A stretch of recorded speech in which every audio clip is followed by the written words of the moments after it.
reimbursements, as Emily mentioned, when the CAT tax was created, because the tangible personal property tax was an important source of revenue to schools and local governments, there was supposed to be reimbursement, but then phasing down over a period of time.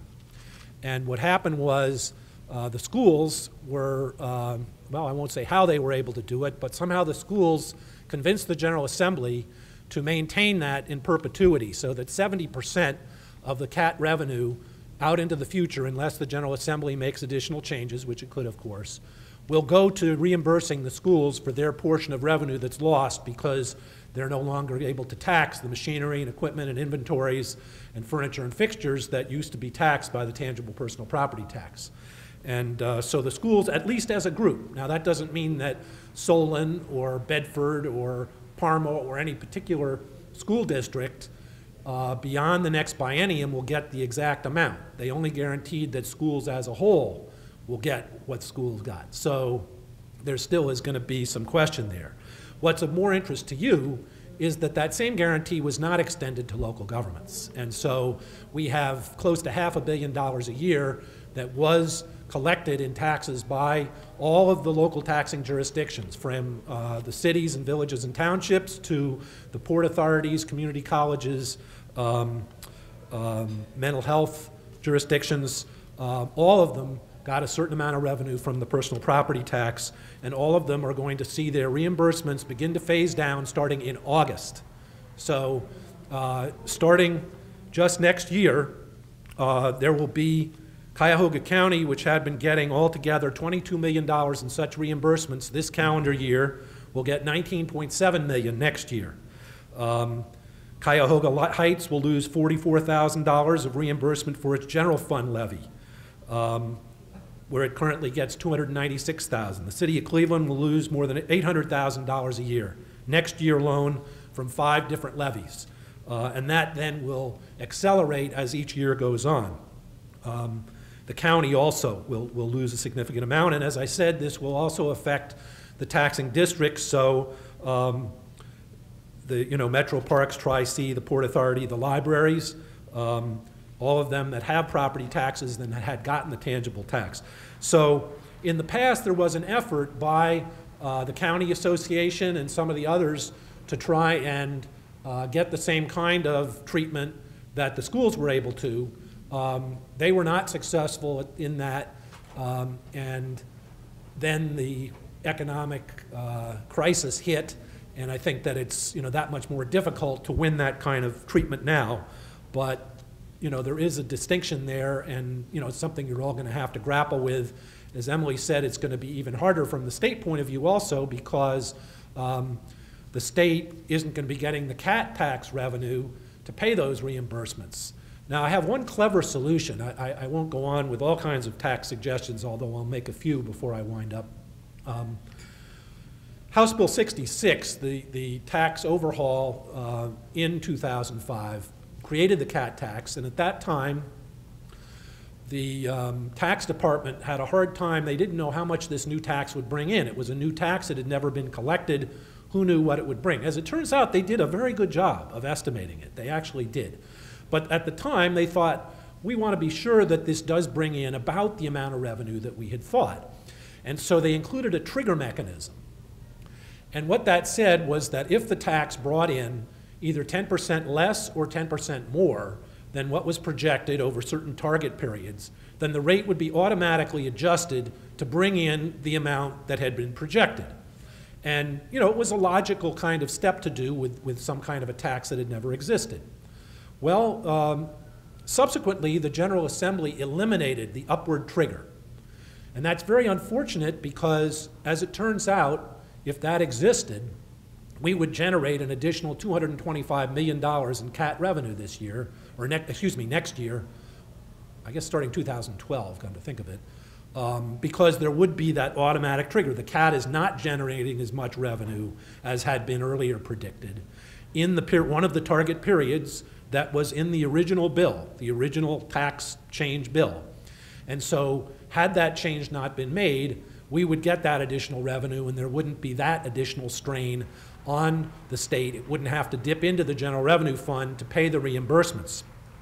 My argument is that that should be reincorporated, that we should bring back that trigger, and that for those people who believe that we should retain House Bill 66, that we shouldn't make changes in the tax reform, that this is a very important thing. People who disagree with me, who think that we have to maintain these tax levels where they are, they could not argue that this was not in line with House Bill 66, because this is what was in the original bill. So this is what was passed as tax reform. This does not do violence to what was passed in tax reform, and so for anyone to say that it does is incorrect. So to my mind, it's not going to create $8 billion, but it would generate $450, $500 million over the 2-year period if the CAT tax remains at about the level that it is. So it's one policy suggestion that I think is a reasonable one, and maybe you'd consider it ironic, but I think it would make for good policy. I would finish by saying that in solving this grave budget problem, which is, as Emily said, very severe elsewhere. I mean, actually, you read about what's going on in California and New York and these other places, and actually Ohio isn't even in quite as bad shape, which seems kind of incredible. You know, they have deficits that are 25, 30% of their general revenue fund. Ours is a mere 16 or 17%. That's something we can all applaud. But it is interesting. I mean, it does show you, to be serious, that Ohio has already taken very serious steps, and that we don't have the same kind of shortfall that some other places do. And some of that is a matter of what kind of tax structure we have, but some of it also is because we have cut our spending. Governor Strickland took several steps to cut spending before the budget. The latest budget cut general revenue fund spending. So, you know, many programs have already been slashed, and I'm sure your constituents have made you aware of that. That, you know, the Early Learning Initiative doesn't exist anymore, that daycare eligibility has been reduced, that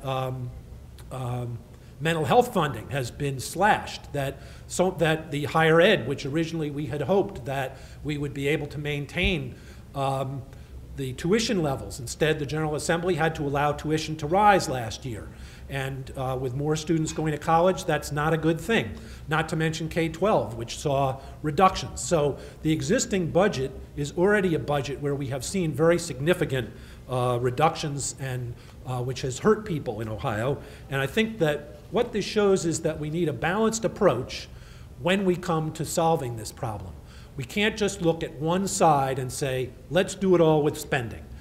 That's not how anybody looks at a problem like this. You don't just look at one side of the ledger, you look also at the revenue that you can produce. And so I think that there are ways that you can do that. Our view would be that we should revisit some of the things that were in the tax overhaul that, since it has not produced the kind of economic gains that were expected or hoped for, that it wouldn't be great violence to go ahead and, for instance, maintain the income tax as it is this year, or to reinstate the top income tax level on people making over $200,000, or, for instance, to restore some of the business tax levels. Ohio is now one of only 6 states in the country without a corporate income tax.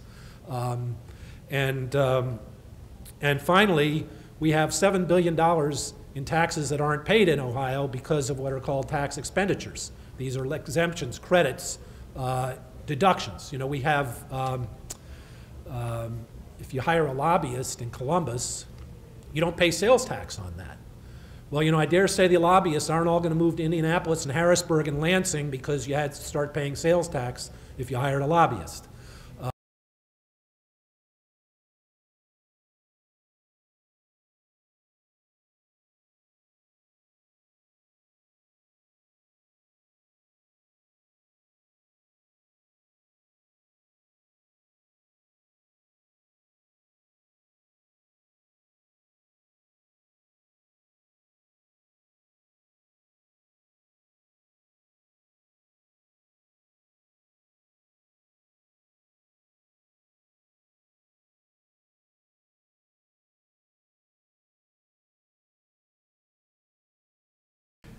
We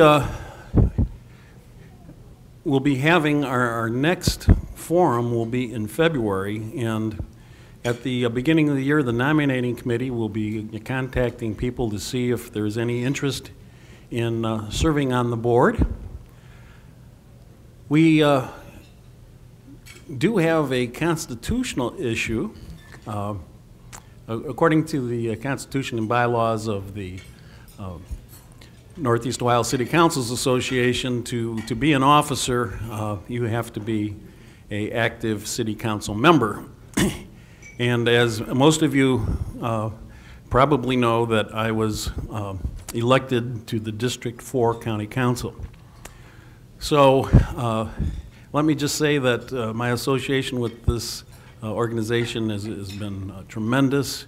I've gotten to really meet a lot of people from all over the county, and one of my pet sayings is, you know, it doesn't matter if it's Pepper Pike or Parma or Olmsted or Bedford. You know, we got potholes, we got to fill them, and we all have budget problems and some of the same problems, but it was just through this communication of finding out how some of these other cities and villages handle these problems.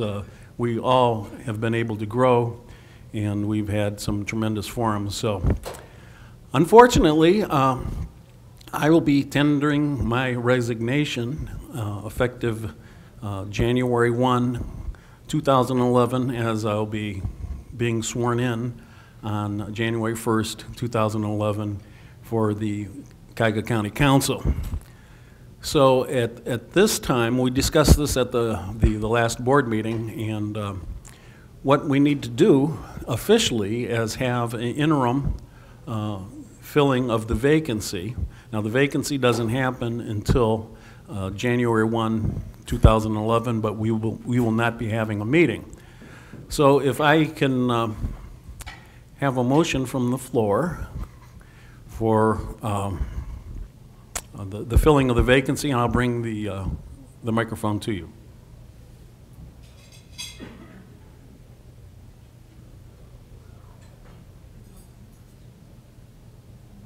Thank you, sir.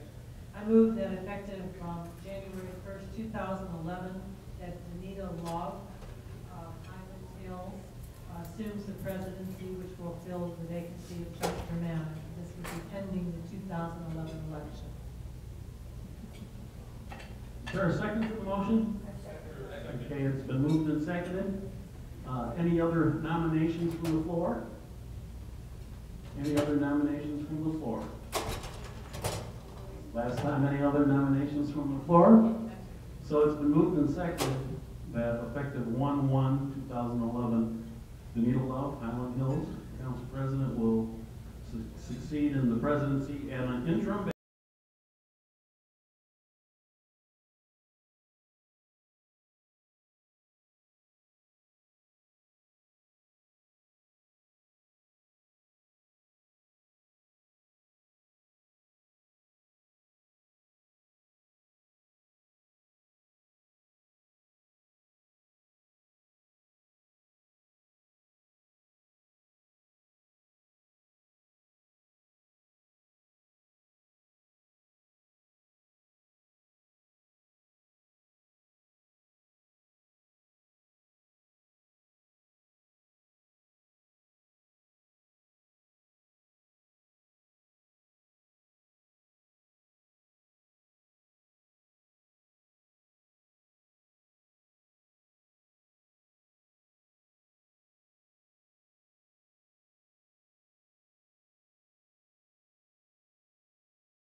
So at this time, I'd like to turn the meeting over to Danita, who will introduce our speakers.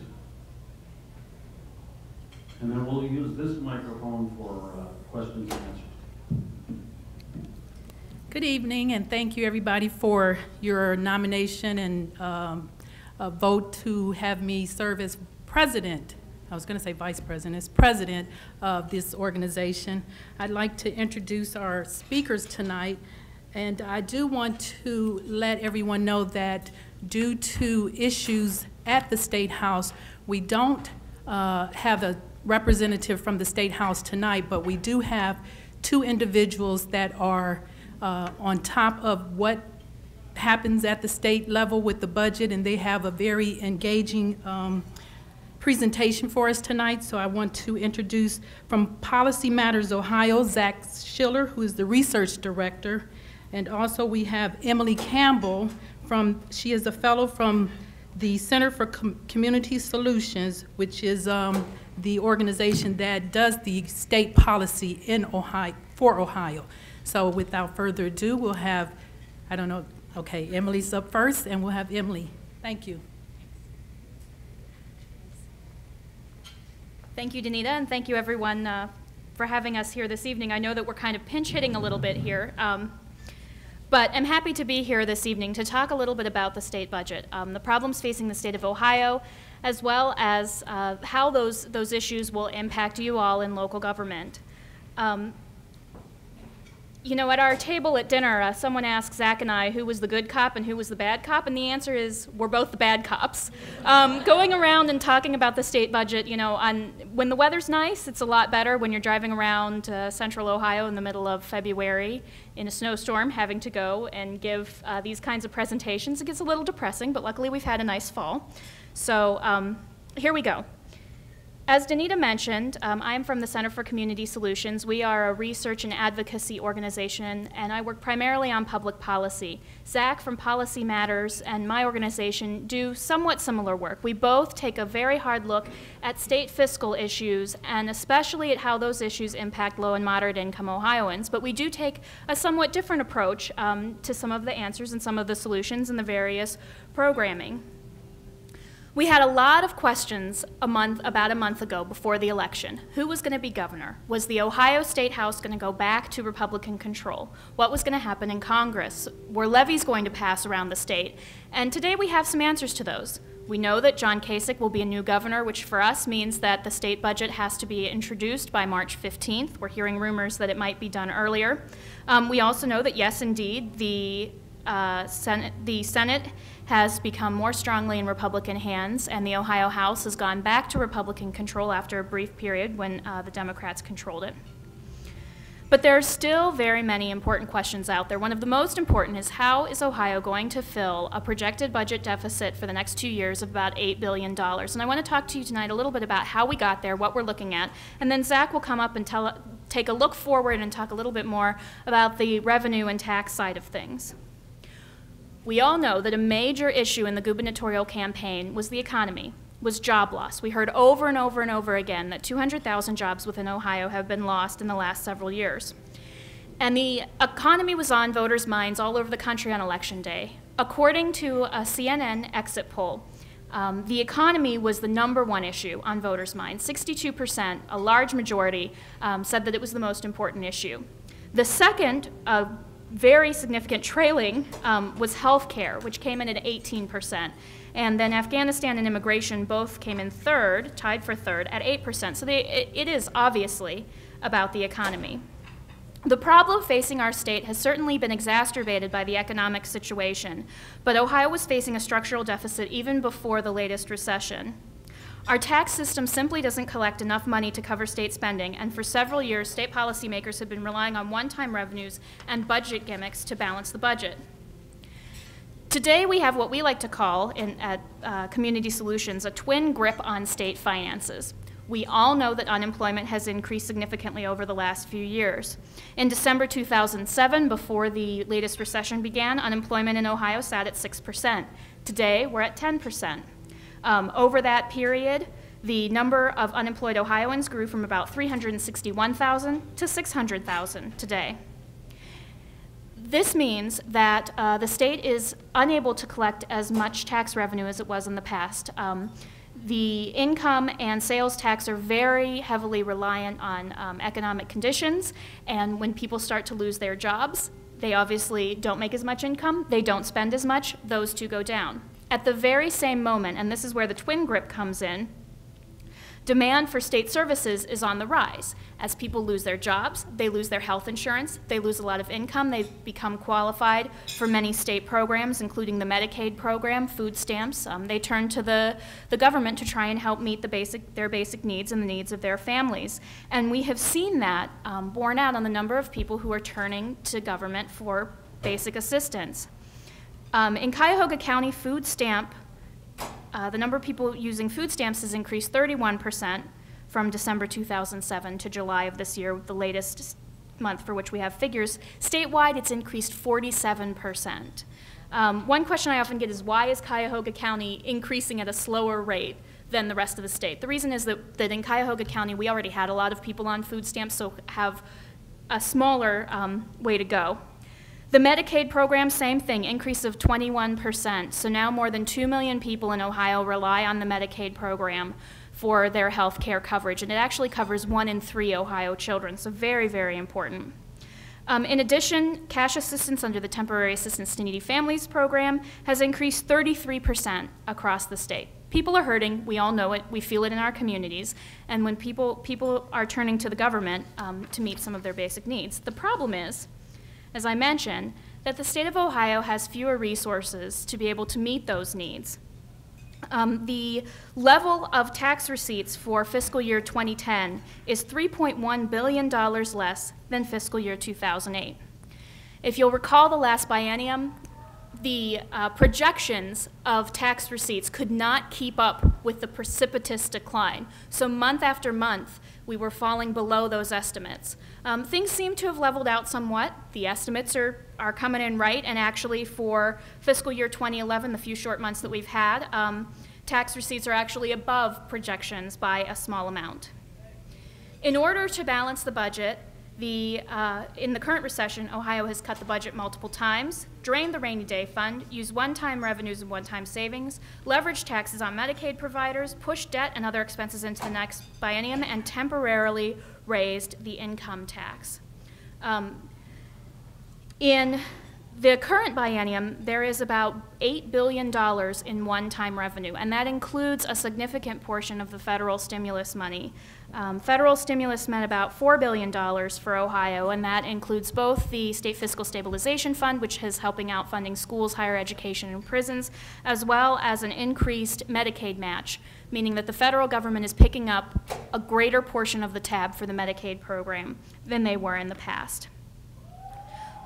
What you need to keep in mind is that the easy solutions are all gone. We have no savings account left. The rainy day fund is completely drained. Any gimmick, any trick we can come up with, we've already used. In fact, they have announced that they expect to have about $400 million in lapses. These are expenses probably taken in this year that they're going to lapse into the next biennium, so are pushing expenses into the future. And as you know, Ohio has to balance its budget. It's not like the federal government where we can do deficit spending to try and cover these. When tax revenues decline and we have a budget deficit, we have to solve it immediately. So these are problems that is here, problems that must be solved now, and we can't delay things any further.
Governor-elect Kasich has said many times that he is committed to not raising taxes any further.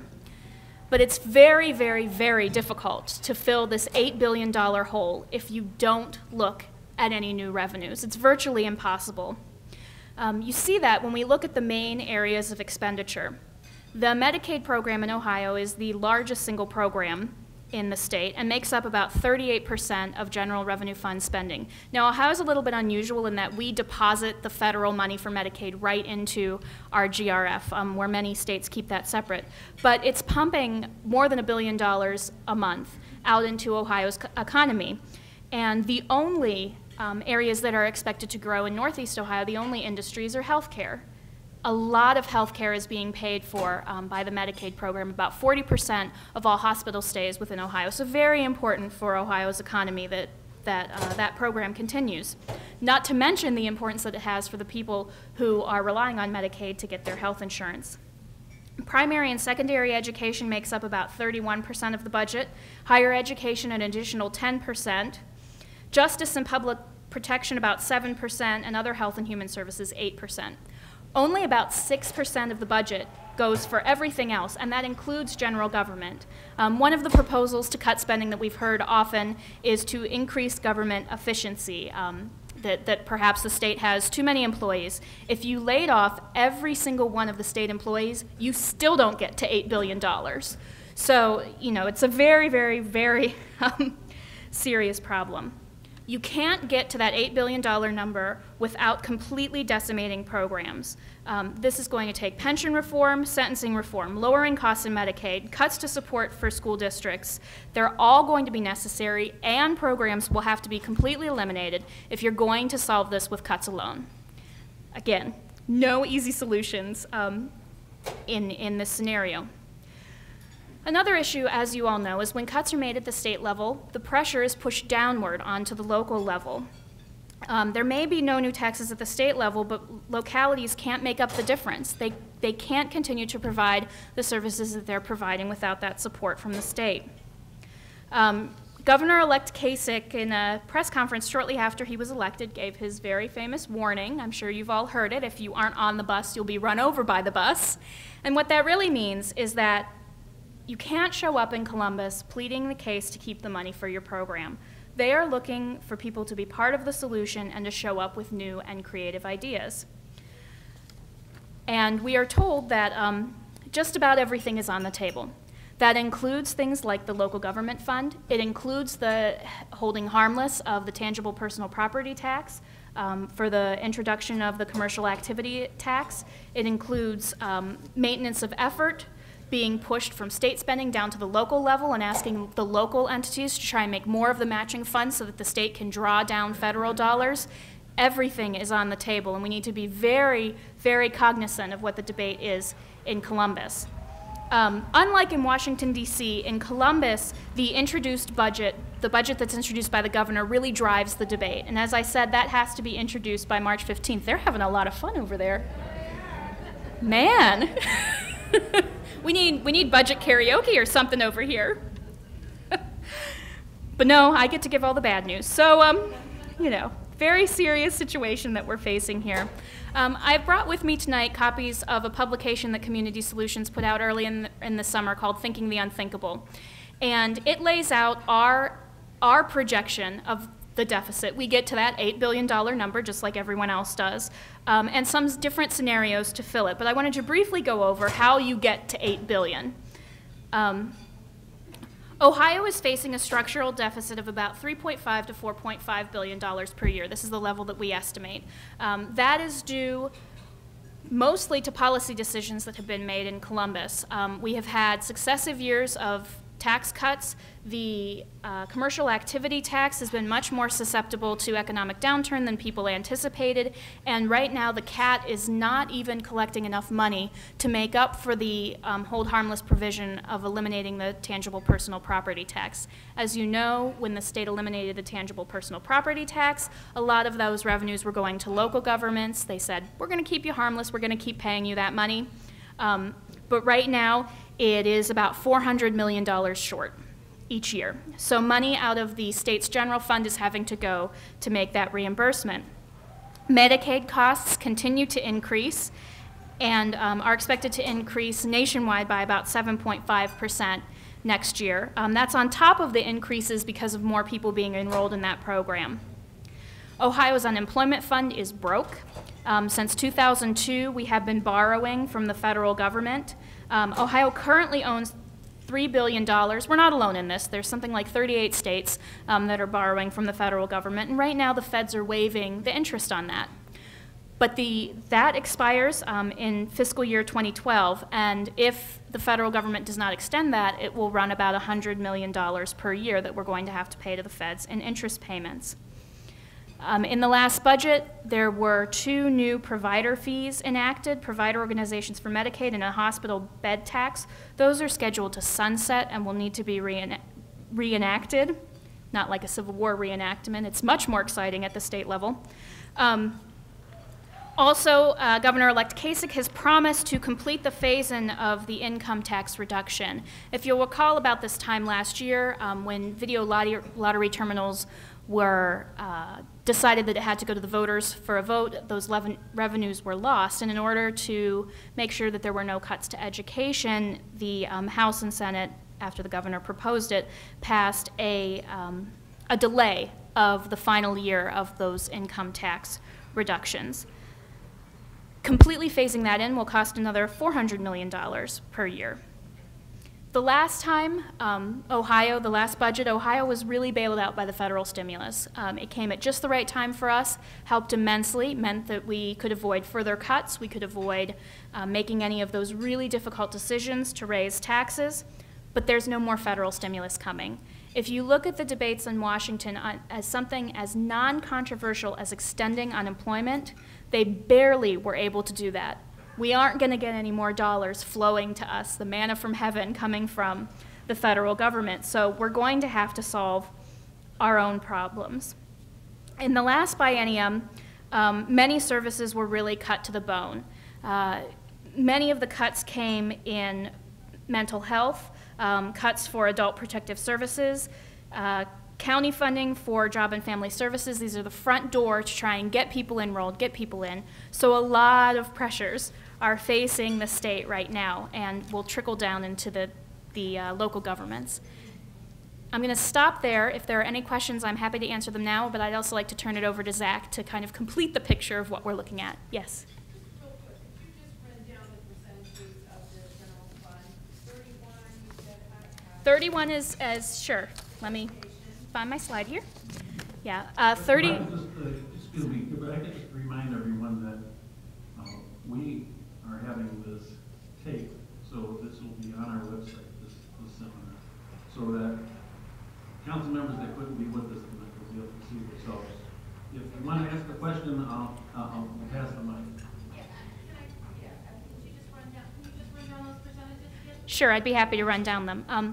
So this is general revenue spending, and I should mention that the total amount for 2 years is about $50 billion. 38% is for the Medicaid program in the Department of Job and Family Services, 31% primary and secondary education, 10% higher education, 8% other health and human services, 7% justice and public protection, and everything else is the final 6%. Thank you.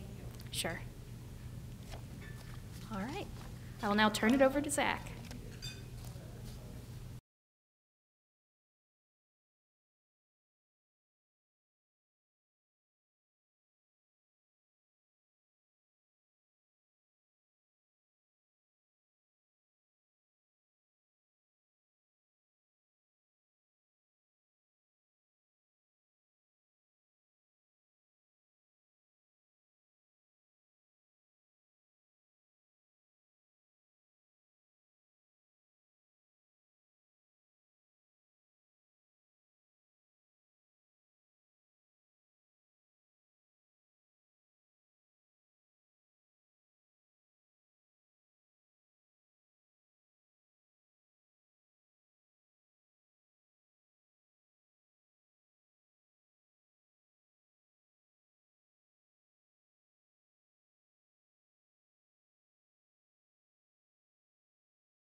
Well, good evening. Thanks very much for inviting me.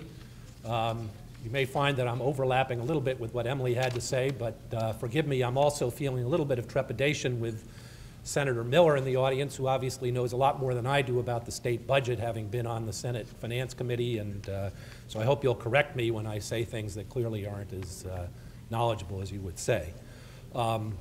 As Emily mentioned, my organization, Policy Matters Ohio, is based here in Cleveland. We have a couple of people in Columbus as well, and we're a nonprofit, nonpartisan research institute. We do work on state-level policy issues, some others as well, but again, from the standpoint of lower and middle-income Ohioans, and we do work on everything from education, unemployment insurance, energy, and of course the state budget.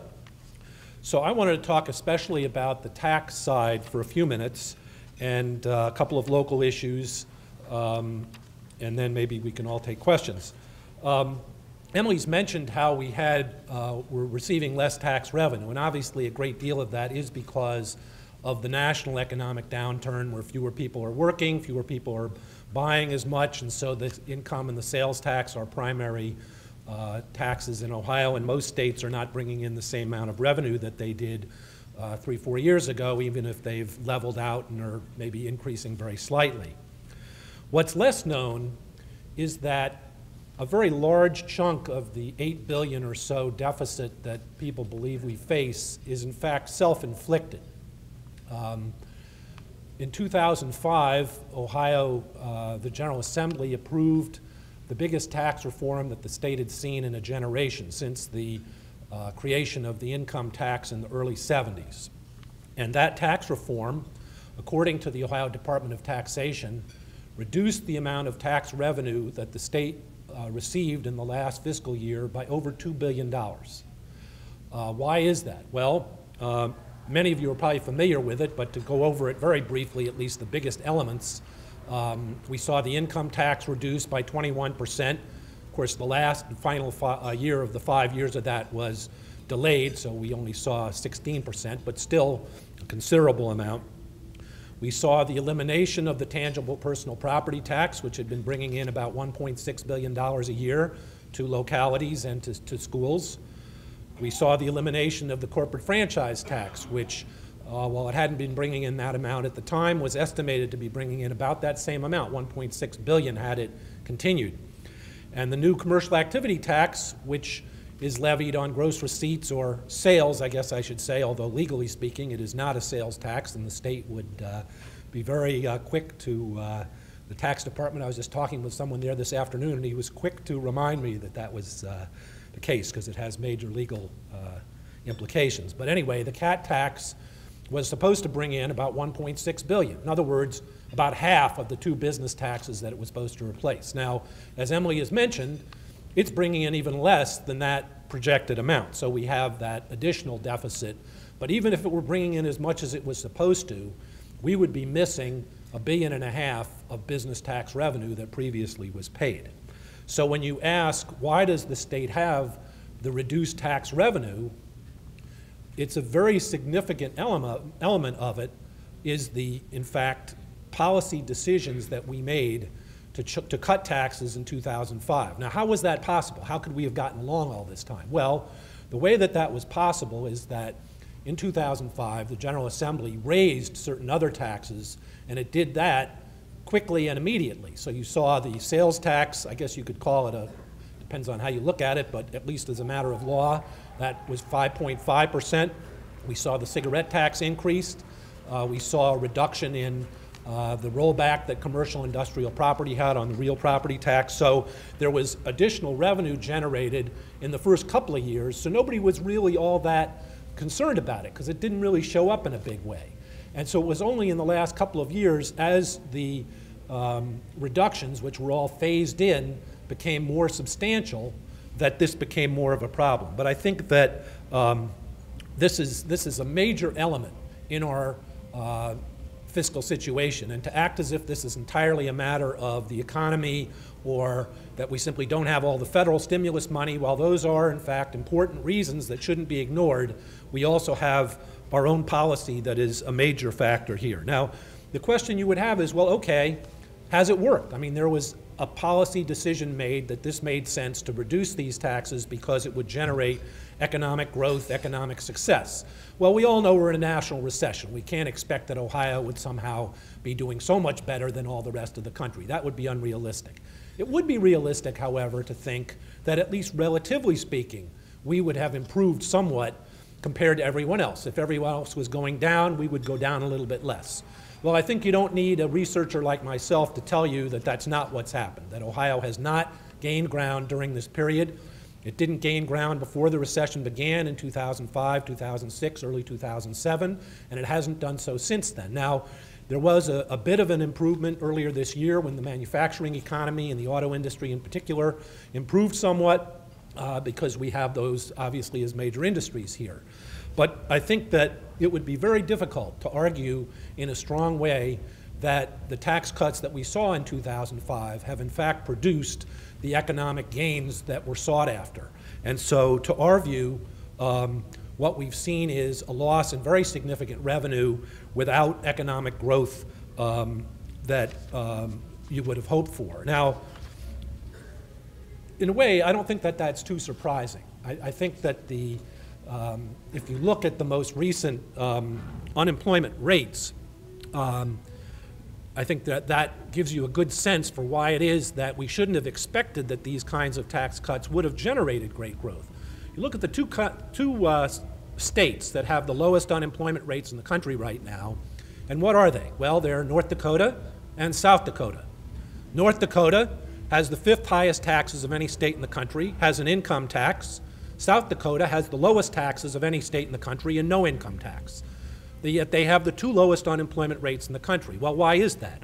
I would submit that it's because they're the Dakotas, and that there's something that the Dakotas are similar about, that they have similar resources, similar economies, and that while, yes, they have different tax structures, that has some impact, it's very much subsidiary to these other issues, and that explains why we shouldn't expect that having a cut in taxes would have some gigantic impact on our economy. Some states with high taxes have better economies. Some states with low taxes have better economies. The Federal Reserve Bank of Cleveland, in fact, did a study, and they looked at the state economic growth over a 50-year period, and they discovered that taxes were not actually a significant factor in which states had the greatest growth over that period. So, okay, enough on taxes for a moment, but I think that that needs to be considered when you look at what the solutions are and you look at why we have this problem. This is not just a matter of the economy.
Now, Emily has mentioned, and I'm sure you've all seen the news reports, and we ourselves use this $8 billion figure as a decent estimate of what the deficit will be if nothing is done.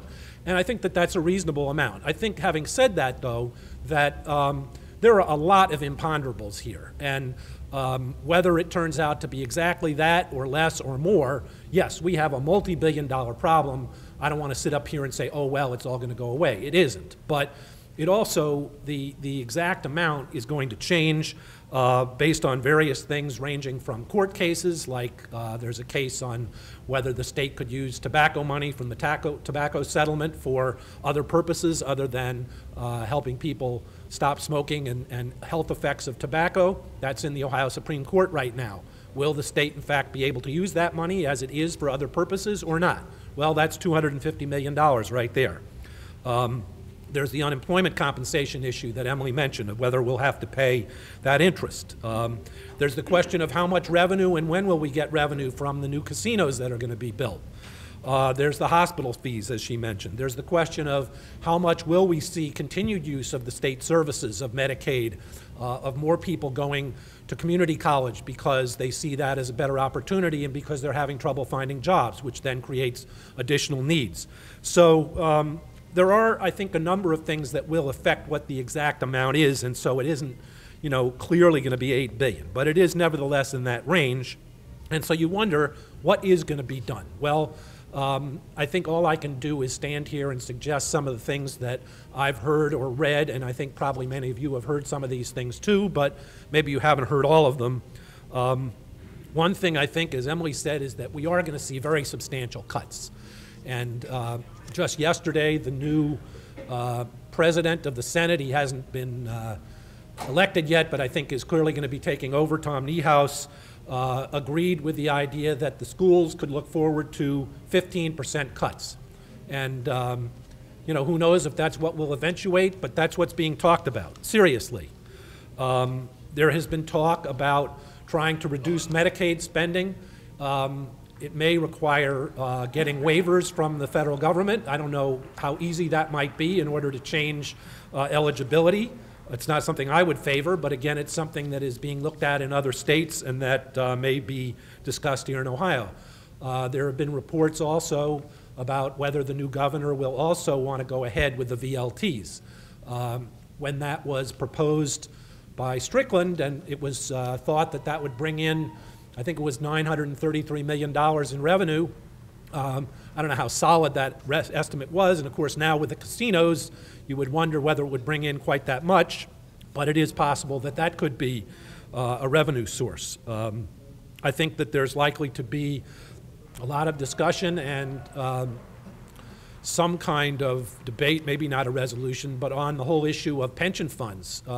As many of you know, there had been proposals made by all of the major pension funds on what to do to make sure that they were solvent on a long-term basis. It seems quite clear at this point that those are not going to be acted upon, that the lame duck session will really not amount to a whole lot. And so that issue, like so many others, will in fact be left into the new General Assembly. And I think that they'll probably take a critical look at that. I think that we're hearing a lot about the issue of state government restructuring. There have been bills that were introduced in the last, or the current General Assembly, to merge many state agencies with the idea of generating savings. The sponsors of that have talked about saving $1 billion a year by making that. Whether that can really be accomplished, I think, is very uncertain, and it's also a question of how soon would you get the savings, even if you were able to actually get it. I think another thing that we're almost certain to see are some proposals to privatize state assets. Now, what will they be? Will they be more prisons? We have 2 state prisons that are privately operated right now here in Northeast Ohio. There have been bills already in the current General Assembly to call for privatizing half of the prisons. What would we get for them? I don't know exactly. We could sell off buildings, like the state of Arizona sold off many, or was selling off many of their state buildings. I think that was something that was got a good bit of, I think it was on The Daily Show and got some humorous reactions as well. But it could be that the lottery or the turnpike. I think the new governor had said earlier that he didn't intend to sell the turnpike, so that doesn't sound as likely. But you know, you don't know. I think, as Emily said, everything really is on the table. I think that also, in something that is closest to you, local government is likely to take it on the chin. And there is, I think, what's going on right now is an attack on local government. There are people who are making speeches around the state who are saying that local government is bloated, that local government is inefficient, that local government, it's as if instead of buying milk by the gallon, I've heard several times, it's going to the convenience store and buying it a half pint at a time. This is something that was said at the City Club recently, was said in Columbus soon after the election. And so there's this idea that local government is something that needs to, and I don't think any of us here would disagree that we want to improve efficiency in local government. I'm not, trying to say that we aren't, but I think that that's something that's going to get serious consideration, and there already are proposals, as you may know, to slash the local government fund or to make it dependent upon efficiencies or steps that local governments take to win funding that currently comes to them without mandates or requirements. I wanted to speak very briefly about the local government fund a little more, and then also about the tangible personal property tax, since these are both issues that are important to you. And again, I want to say, I know many of you probably know more about this than I do, but for those of you who don't, I'll talk about it a little. The local government fund altogether, at least the amount that isn't given directly to municipalities that have income taxes, fell in 2009 by 14% at the state level. And it's been anticipated, there were estimates made, official estimates by the Department of Taxation. It's estimated to be $578 million this year, which is slightly down but almost flat from last year, and then a very small increase to $607 million next year. So it basically means that the local government fund, without any changes, will still remain 10% below what it was in 2008. So we can't expect that in the immediate future there's going to be some big increase in that, even without the kind of action that I've mentioned. What does that mean here in Cuyahoga County? Well, I'm sure many of you could tell me, but we had $106 million last year that was distributed by the county, and another $11.5 million to municipalities that levy an income tax. So you can see that this is a very important source of revenue, $48 million to the city of Cleveland alone, and I could go on with others, but I think that it's obviously a very important source of revenue. I think another question that's going to come up is the question of the casino revenue. And there is in the Constitution the constitutional amendment that was passed, a clause that says that the state can't just supplant the money and say that, well, because some of this is going to the local governments, well, we're not going to give you that amount. But the General Assembly can be very clever. And so I wouldn't discount that even if something is not done in a very clear way, maybe something can happen over a period of time. I think that revenue will be seen as additional local revenue at a time when everyone is looking for revenue. The tangible personal property tax